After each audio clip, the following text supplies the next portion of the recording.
Well, Sean, it's been the talk of the town here in D.C. Will the Washington Redskins change their name? And today they said they would. Lately they've been under a lot of pressure from sponsors and investors like FedEx, Nike, and Pepsi, and also a lot of public pressure to change their name due to racial sensitivities. And just a couple weeks ago, the team announced the name was under review, but made no promise that it would result in a name change. And if you remember, Sean, in 2013, Dan Snyder, the owner, was adamant that the team's name would never change. But it looks like this recent pressure has made even him reconsider. Just this morning, in a press release, the team said this: "Today, we are announcing we will be retiring the Redskins name and logo upon completion of this review." But now some are asking, are they just folding to cancel culture? And what about those in the Native American community who regarded the team's name and logo as a source of heritage and cultural pride? Well, joining us now is Mark Yancey, who is on the board of the directors for the Native American Guardians Association and a member of the Chiricahua Apache tribe. Welcome, Mark. Thank you for having me.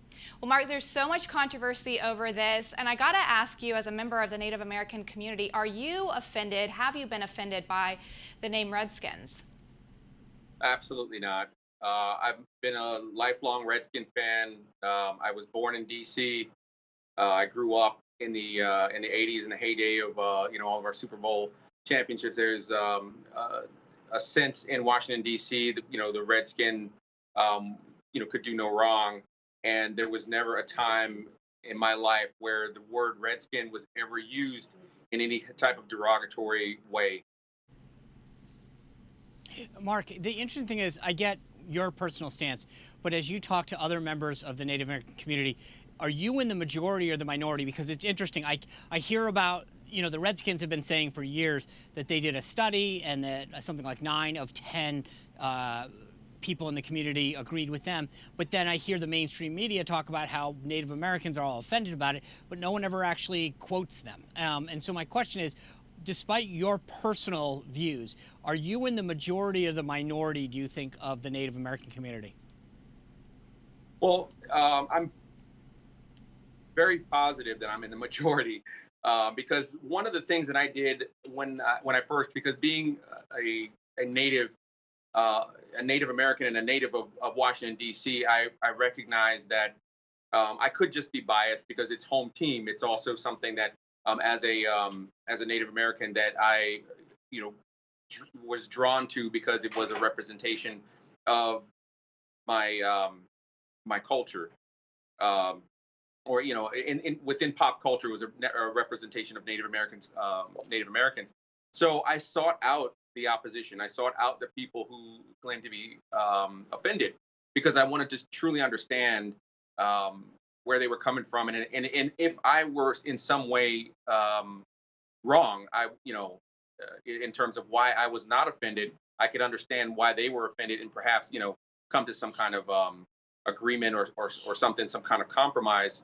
But in my search for finding that truth, I found that I was not alone. I found many Native Americans all across the country, from California to to Florida to New Mexico, Arizona, all the way up to the Dakotas, that were in agreement with me. I was quite pleasantly surprised because, like I said, I was willing to admit or willing to accept that I might be biased because because of where I'm from.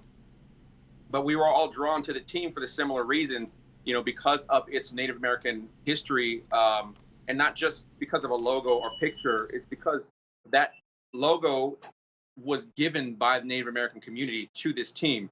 The Washington Redskins had Native Americans on the team, and I was familiar with that as a kid growing up. And being a Native American, you don't have very many, sort of heroes and things like that. So Jim Thorpe was one of a Native American sort of sports hero that I was, quite associated with growing up, and understanding the Redskin football originated from Indian football. If people understand what that means, the Carlisle Indian football, where Jim Thorpe played on that team. And so some of the players, when they finally integrated into the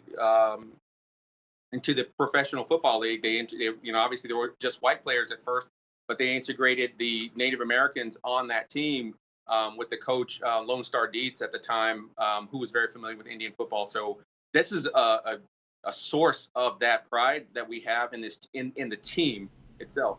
Right. Mark, listen, I think it's so fascinating because you just brought so much information to this debate that's missing when the media talks about it, in terms of the history with the Native American community, the logo being made by somebody from that community. And I wish that more people understood so much of what you just brought to this debate before they rushed it. Thank you for being here.